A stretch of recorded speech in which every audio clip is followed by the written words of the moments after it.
Hello, it's me Just Ray, and for this video we will be discussing about the top 5 Shikigamis that can dominate the jungle this season in this patch.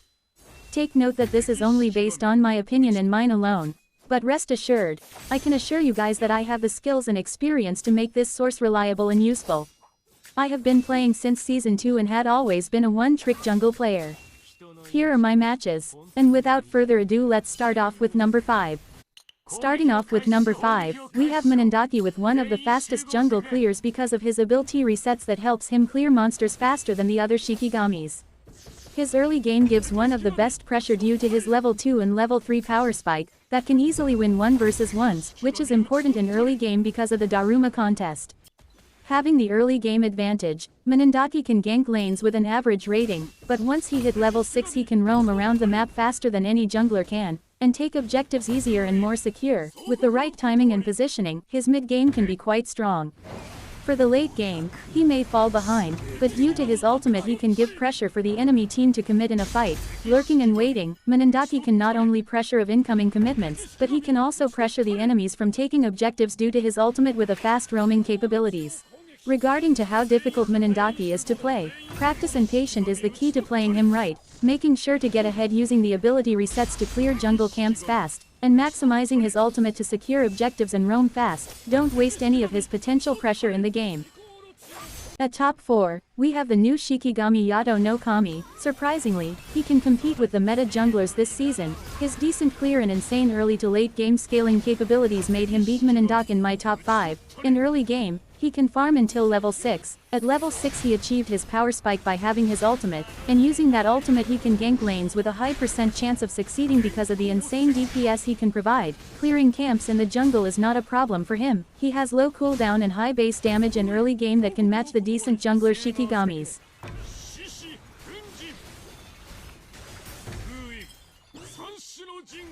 Around mid-game, Yato no Kami can achieve his pressure capabilities because of how big of a threat he can become. Due to his ultimate, using that ultimate you can pressure the opposing team in an objective contest, saving it and waiting for the perfect opportunity to win a trade using that big AoE DPS with a self-sustain healing. You can make a big difference in objective fights.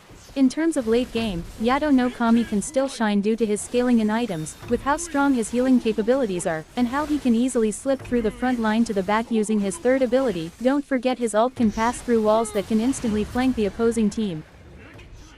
At top 3, with one of the most powerful Shikigami that has insane mobility with high survivability and burst capabilities, Onikiri deserved this top 3. Him having a decent jungle clear his early game in terms of farming may not be that special, but his power spike is around level 3 that makes him unmatchable in early games. With his insane burst damage with his second ability he can pressure invading commitments that are a threat to his snowball, while his third ability can easily escape or pass through front lines to make sure he prioritizes the damage dealers. He can easily take spells or actually secure a kill.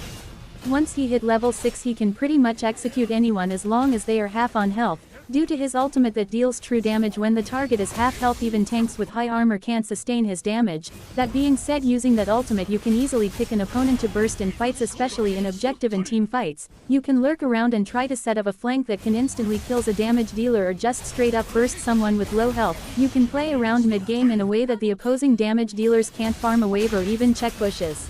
Not only is he good in fights, but he is also capable of giving pressure when enemies are trying to take objectives. With his mobility and survivability he has a high chance of securing objectives. In the late game Onikiri still has that pressure that can secure any kills as long as he calculates all the incoming skills the opposing team can provide. If played correctly he can flank and execute one opponent that is a threat in a fight. With right timing and right decision making, Onikiri is a powerful Shikigami in the jungle in all tiers, especially in higher ones. Practicing decision makings while playing him can benefit players for using him in matches.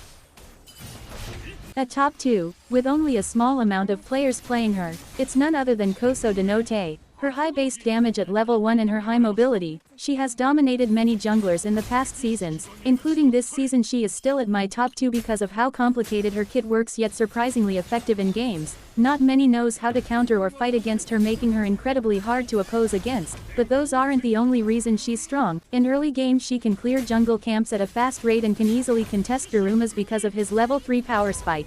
With her first ability, if she can land a string on an enemy, she can basically win a 1v1 against them as long as the player knows her limits. With how strong her basic attack can get in early game, she is often used to invade opposing junglers and gank lanes non-stop. Using her second ability to stun the enemy, her ganks have a high chances of succeeding. Around mid-game, she can easily take objectives using her first ability to increase its damage on the monsters. With that being said, she can also pressure the opposing team with her string by marking them, making them hesitate to engage or commit in a fight. She also has the mobility to reposition herself if things get out of hand. Her third ability, that has a double dash with a medium range, is useful not only for engaging and escaping but also for repositioning to hit a weak point in her first ability, the string. When in late game, Koso de Note may fall behind unlike the other Shikigamis, but she can still provide pressure for the opposing frontliners because of how she can stun them from afar, and how she can deal massive on-hit damage against them after dashing in and out. Koso de Note can also provide map pressure due to her skills that can check bushes and secure spots that may have a set-up ambush. By knowing her limits, you can maximize her potential to win matches or even win games. Practice her kit and know her limits, that's how to play her right.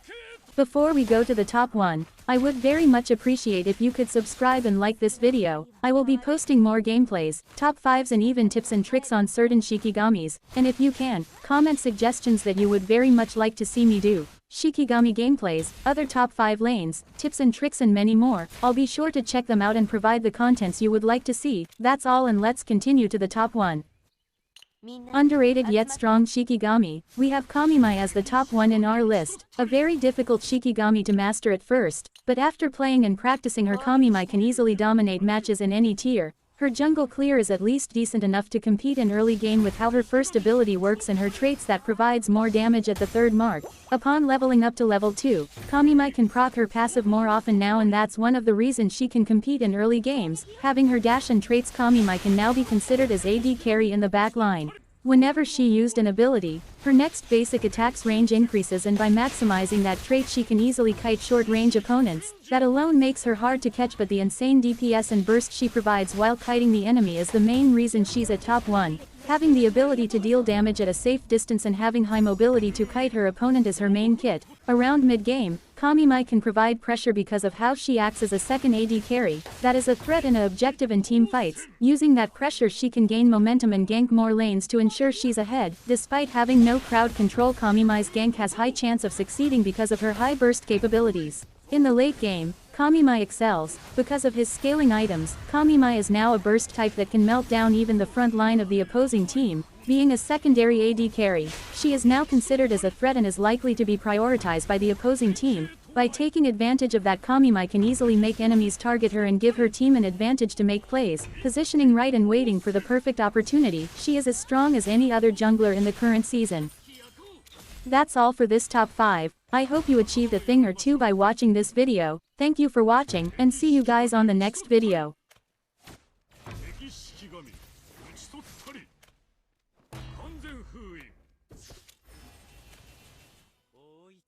この調子で勝つぞ。